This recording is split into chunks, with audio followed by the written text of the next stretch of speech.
പറഞ്ഞത് നമ്മുടെ നാട്ടിൽ ക്രൈമുകൾ അവസാനിച്ചുവെന്ന്? ദാ നോക്കൂ, എത്ര തകൃതിയായിട്ടാണ് സ്മഗ്ലിംഗ് നടക്കുന്നതെന്ന്. ഇത് കാണിക്കുന്നത് ഞാൻ, റിപ്പോർട്ടർ സ്വീറ്റി, ക്യാമറ പേഴ്സൺ പിങ്കിയോടൊപ്പം. സ്വീറ്റി വേറെ ആൾക്കാരും കുട്ടികളായിട്ട് അഭിനയിക്കാൻ വിളിച്ചായിരുന്നോ? ചിലപ്പോ ഷൂട്ടിംഗ് റിയൽ ആക്കാൻ വേണ്ടി ചെയ്തതായിരിക്കും.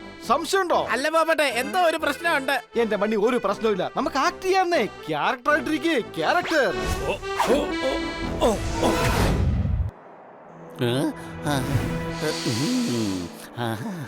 തണുത്ത കാറ്റടിക്കുമ്പോ നല്ല രസമുണ്ട്.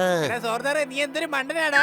തണുത്ത കാറ്റടിക്കുന്ന AC ഒന്നും ഇല്ലല്ലോ. എന്റെ ഹണി, കാട്ടിലെ തണുത്ത കാറ്റ് വീശിയന്റെ കാര്യം അവൻ പറഞ്ഞേ. വെറുതെ മണ്ടത്തരം എഴുന്നള്ളിക്കല്ലേ. അപ്പൊ പിന്നെ കാട്ടിൽ AC ഇല്ലെന്നുണ്ടെങ്കിൽ തണുത്ത കാറ്റ് എവിടുന്നാ വീശുന്നേ? വലിയ മത്സരങ്ങൾ ജയിക്കാൻ ഈസി ആയിരിക്കും, പക്ഷേ ഹണിയുടെ മുമ്പിൽ ജയിക്കുക ബുദ്ധിമുട്ടാണ്. സംശയമുണ്ടോ?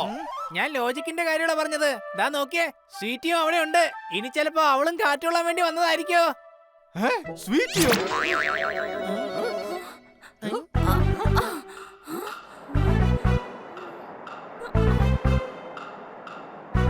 അല്ല, ഇവളുടെ ഉദ്ദേശം എന്താ? വേണ്ട.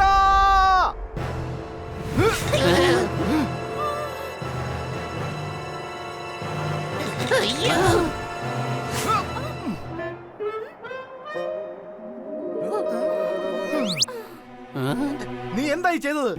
ജീവിതം എന്നത് ദൈവം തന്ന ഒരു മനോഹരമായ പുസ്തകമാണ്. ജീവനുണ്ടെങ്കിലേ ജീവിതം ഉണ്ടാവൂ. നീ എന്തിനാ സ്വീറ്റി ഇങ്ങനെ ചെയ്തത്? സ്ട്രെസ്സിലായതുകൊണ്ട്. അതിന് ഇങ്ങനെ എടുത്ത് ചാടേണ്ട കാര്യമുണ്ടോ? ഇതുപോലെ ഒരു ജീവിതം ഇനി കിട്ടിയെന്ന് വരില്ല. സംശയമുണ്ടോ? ഒരു നിമിഷം നീ ചിന്തിച്ചോ, നിനക്കെന്തെങ്കിലും പറ്റിയിരുന്നെങ്കിൽ എന്റെ അതായത് ഞാൻ ഉദ്ദേശിച്ചത് നിന്റെ ഫാമിലിയുടെ അവസ്ഥ എന്താവുമായിരുന്നു? ഒന്നും മിണ്ടാതിരിക്കാമോ നീ? കുറെ നേരമായി സാഹിത്യം തുടങ്ങിയിട്ട്. എനിക്ക് സ്ട്രെസ് ഉള്ള സമയത്തൊക്കെ ഞാൻ ഇവിടെ വന്ന് താഴേക്ക് ചാടാറുണ്ട്. ഇങ്ങനെ താഴേക്ക് പോകുമ്പോ എന്റെ സ്ട്രെസ് കുറഞ്ഞു കിട്ടും. പോപ്പട്ടെ, സ്വീറ്റിക്ക് പറക്കാൻ പറ്റുന്നുള്ള കാര്യം നീ മറന്നുപോയാ? സോറി. പക്ഷെ നിനക്കെന്തിനാ ഇത്രയും വലിയ സ്ട്രെസ്? ജോലിയുടെ സ്ട്രെസ്സാ. ബോസിനെ കൊണ്ട് ഒരു രക്ഷയില്ല. അടിപൊളി, ഇതെന്തായാലും കൊള്ളാം. ഒരാള് തായോടെ AC ഇല്ലാതെ തണുത്ത കാറ്റ് കൊള്ളുന്നു, മറ്റേയാള് സ്ട്രെസ് മറ്റൊന്ന് താഴേക്കെടുത്ത് ചാടുന്നു. നല്ലൊരു ക്രൈം സ്റ്റോറി കിട്ടിയിരുന്നെങ്കിൽ കാര്യം നടന്നേനെ. എന്നാ പിന്നെ അതൊന്ന് തപ്പിയെടുത്തൂടെ? അതിനിപ്പോ എന്തായാലും ഒരു ക്രൈം നടക്കണ്ടേ, അല്ലാതെ ഫേക്ക് സ്റ്റോറി ഉണ്ടാക്കാൻ പറ്റില്ലല്ലോ. Fake story, fake story, fake story. ഞാൻ അതിനെ കുറിച്ച് ആലോചിച്ചില്ലല്ലോ. അല്ല, ഒരു കാര്യമുണ്ട്, എനിക്ക് നിങ്ങളുടെ 4 പേരുടെ സഹായം വേണം. എന്തിനാ 4 പേര്? ഞാനുണ്ടല്ലോ. സ്വീറ്റിക്ക് അറിയില്ല, ഒരു 10 പേർക്ക് സമമാണ് ഞാൻ. അതുകൊണ്ടല്ലടാ, ഗാങ്ങും വേണം. നിങ്ങൾ ഡ്യൂപ്ലിക്കേറ്റ് സ്മഗ്ലേഴ്സും ആവണം. അപ്പൊ ഞാനത് ഷൂട്ട് ചെയ്ത് ഒരു സ്റ്റോറി ഉണ്ടാക്കും. പക്ഷേ ഇത് തെറ്റല്ലേ? അതെ, ഇത് തെറ്റാണ്. സംശയമുണ്ടോ? എന്ത് തെറ്റ്? നിങ്ങൾ ശരിക്കും സ്മഗ്ലിംഗ് ഒന്നും ചെയ്യുന്നില്ലല്ലോ. ഇത് വെറും ആക്ടിംഗ് അല്ലേ? നിങ്ങൾ മുമ്പ് ആക്ട് ചെയ്തിട്ടുണ്ടല്ലോ. ആ പറഞ്ഞത് ശരിയാ, സിനിമയിലെ പോലെ. അത്രേ ഉള്ളൂ. ഷൂട്ടിംഗ് ആണ്, ഈ ഷൂട്ടിംഗ് അല്ല. നീ മിണ്ടായിരിക്കടാ, നമ്മളെ എല്ലാവർക്കും അറിയാവുന്നതാ. വെറുതെ ചീത്തപ്പേരുണ്ടാക്കേണ്ട കാര്യമുണ്ടോ? അതെ സ്വീറ്റി, ചീത്തപ്പേര് പുറകെ വരില്ലേ? മുഖത്തെ തുണി വെച്ച് മറച്ചാ മതി. സ്വീറ്റി ഇപ്പം പറഞ്ഞതിൽ കാര്യമുണ്ട്. ഇടയ്ക്കൊക്കെ മുഖം മറച്ചിട്ടാണെങ്കിലും സ്വയം എല്ലാവർക്കും ലോകത്തിന് മുമ്പിൽ പരിചയപ്പെടുത്താൻ കഴിയാറുണ്ട്. സംശയമുണ്ടോ? എടാ എടാ അവസരവാദി, നീ 2 ഭാഗത്തും സംസാരിക്കുന്നു. യഥാർത്ഥത്തിൽ നീ ആരുടെ ഭാഗത്താണ്? അത് പിന്നെ ഞാൻ നന്മയുടെ ഭാഗത്താണ്. ഞങ്ങൾ തയ്യാറാണ്. എന്താ ചെയ്യേണ്ടതെന്ന് മാത്രം പറഞ്ഞാൽ മതി. സുൽത്താൻ ബീച്ചിൽ ചെന്ന് നിങ്ങൾ ബോട്ടിൽ നിന്നും സാധനങ്ങൾ ഇറക്കണം. ഞാനത് ഷൂട്ട് ചെയ്ത് നഗരത്തിൽ സ്മഗ്ലിംഗ് നടക്കുവാണെന്ന് പറയും. നിങ്ങൾ ബീച്ചിലേക്ക് മാത്രം വന്നാ മതി. ബോട്ടൊക്കെ ഞാൻ അറേഞ്ച് ചെയ്തോളാം. ഇത് ഞങ്ങൾ ചെയ്യില്ല. എന്റെ ബണ്ണി, നീ പറ്റില്ല എന്ന് മാത്രം പറയരുത്. നമ്മുടെ ഏറ്റവും അടുത്ത സുഹൃത്തല്ലേ സ്വീറ്റി. അവളെ ഇപ്പൊ നമ്മളല്ലാതെ വേറെ ആരാ സഹായിക്കാനുള്ളേ? Thank you പോപ്പട്ടെ. ഞങ്ങളെപ്പോഴാ ഇത് സംഭവിച്ചേ?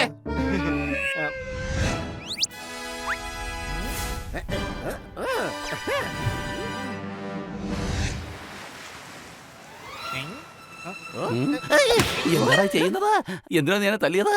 വേഷം കണ്ടപ്പോ നീയാണെന്നുള്ള കാര്യം ഞാനങ്ങ് മറന്നുപോയി. നീ ശരിക്കുള്ള ഗുണ്ടയാണെന്ന് ഞാൻ വിചാരിച്ചത്. എടാ കരുതേ, ഇവിടെ വേറെ ആരുമില്ല. നമ്മൾ 4 പേരുമാ ഗുണ്ടയായിട്ടുള്ളത്. അതും സ്വീറ്റിയുടെ സ്റ്റോറിക്ക് വേണ്ടി.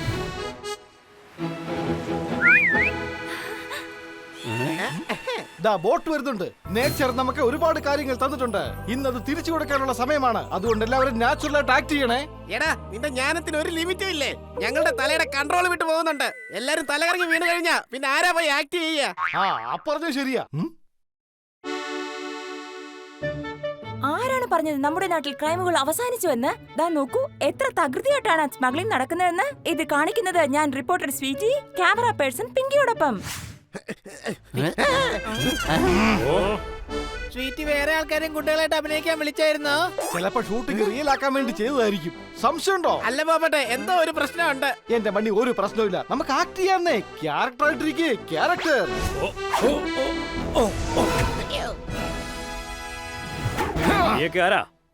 നരസിംഹ റാവു. നിനക്കെന്താ വേഷം കണ്ടിട്ട് മനസ്സിലായില്ലേ? ഗുണ്ടയാടാ ഗുണ്ട. നീക്ക് എന്തോടാ ഈ പറയുന്നേ? ഗുണ്ടകള് ഞങ്ങള് അപ്പൊ പിന്നെ ഞങ്ങളാരാ? അതല്ലാടോ ഞങ്ങളും ചോദിച്ചതാ. ഈ ഞങ്ങളാണ് സ്മഗ്ലർ. പറയുന്നത് മനസ്സിലാക്ക്. സ്വീറ്റ് ഇത് റിയൽ ആക്കാൻ വേണ്ടി 2 ടീം ഉണ്ടാക്കിയിട്ടുണ്ട്. ഒന്നിവരാണ്, രണ്ടാമത്തെ ടീം നമ്മളും. എന്നിട്ട് ഈ സാധനങ്ങൾ ഇവിടുന്ന് കൊണ്ടുപോകും. മരമാക്രി ഞങ്ങളുടെ സാധനങ്ങൾ മോഷ്ടിക്കാൻ വന്നാണോ? ഞങ്ങൾ എത്ര വലിയ ഗുണ്ടകളാണെന്ന് നിനക്കൊക്കെ ഇപ്പൊ കാണിച്ചു തരാം. ഒന്ന് പോടേ. നിനക്കൊക്കെ ജീവൻ വേണമെങ്കിലേ വേഗം ഓടി രക്ഷപ്പെടാൻ നോക്ക്. പോടാ. ഈ സാധനങ്ങൾ ഞങ്ങൾ പൊക്കും. സംശയമുണ്ടോ?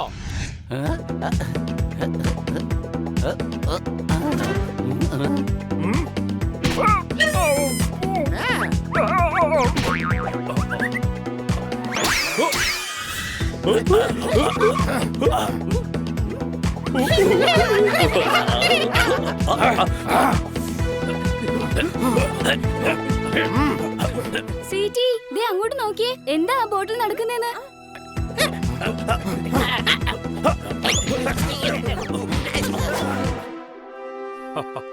എടാ ചെങ്കണ്ണ, ഇവന്മാരെ ചരക്ക് വണ്ടി കയറി കൊണ്ട് പോക്കോ.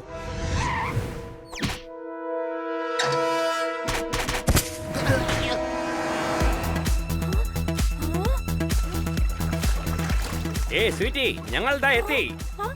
എന്റെ ബോട്ട് അതാണ്. അവർ 4 പേരും കുടുങ്ങി. വാ, നമുക്ക് അവരെങ്ങനെങ്കിലും രക്ഷിക്കണം. ഓ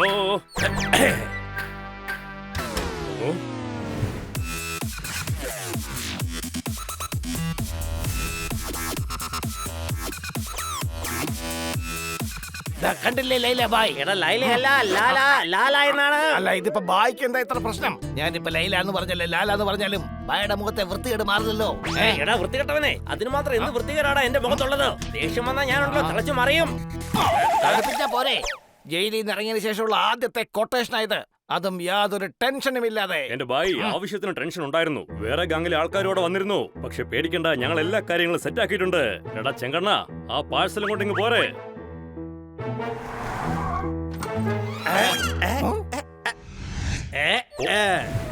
എന്താ ഇത് വല കീറിയിരിക്കുകയാണല്ലോ?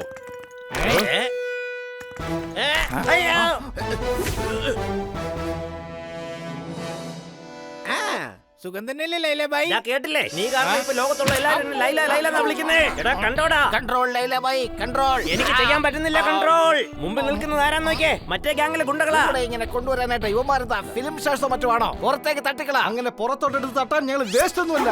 ഞങ്ങൾ നിന്നെ പോലുള്ള വേസ്റ്റുകളെ കളയാൻ വന്നതാ. സംശയമുണ്ടോ? അത് ഫിലിം സ്റ്റാർസ് എന്ന് പറഞ്ഞപ്പോ ഡയലോഗ് അടിക്കാൻ തുടങ്ങിയതാ. താടി ഇങ്ങോട്ട് തട്ട് കൊടുത്തിട്ട് പുറത്തേക്ക് വലിച്ചെറിയേ. ഓ ഓ ഓ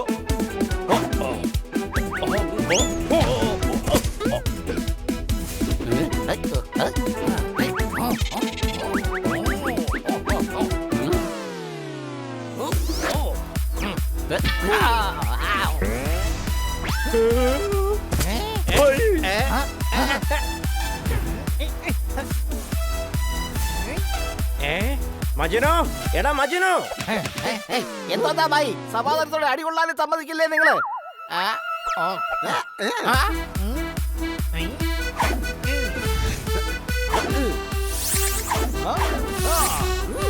നീയൊക്കെ ഇത് ആരെയാടാ കൊണ്ടുവന്നിരിക്കുന്നത്? ഇവന്മാര് ഞങ്ങളെ എത്ര പ്രാവശ്യം അകത്താക്കിയതാണെന്ന് നിനക്കറിയാമോ?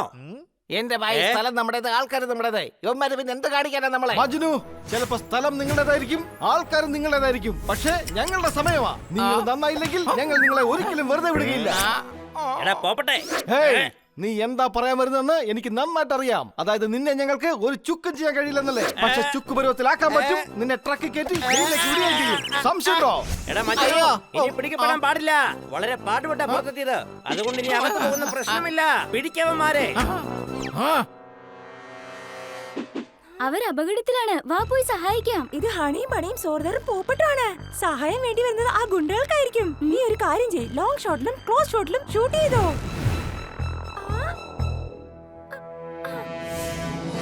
നോക്കൂ, നമ്മൾ കുറച്ചു മുമ്പ് പറഞ്ഞ സ്മഗ്ലേഴ്സ് ഇവരാണ്, ലൈല ആൻഡ് മജ്നു. എന്റെ പൊന്നു പെങ്കൊച്ചെ ലൈല മജനു അല്ല ലാല മജനു.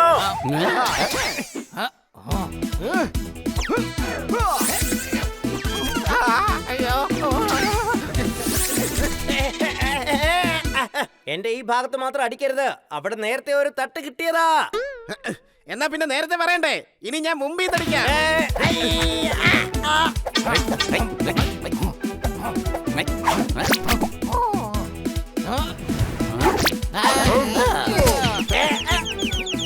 അതാ നോക്കൂ, നമ്മുടെ നഗരത്തിലെ ഹീറോസ് വീണ്ടും വില്ലന്മാരെ തറപറ്റിക്കുന്നു.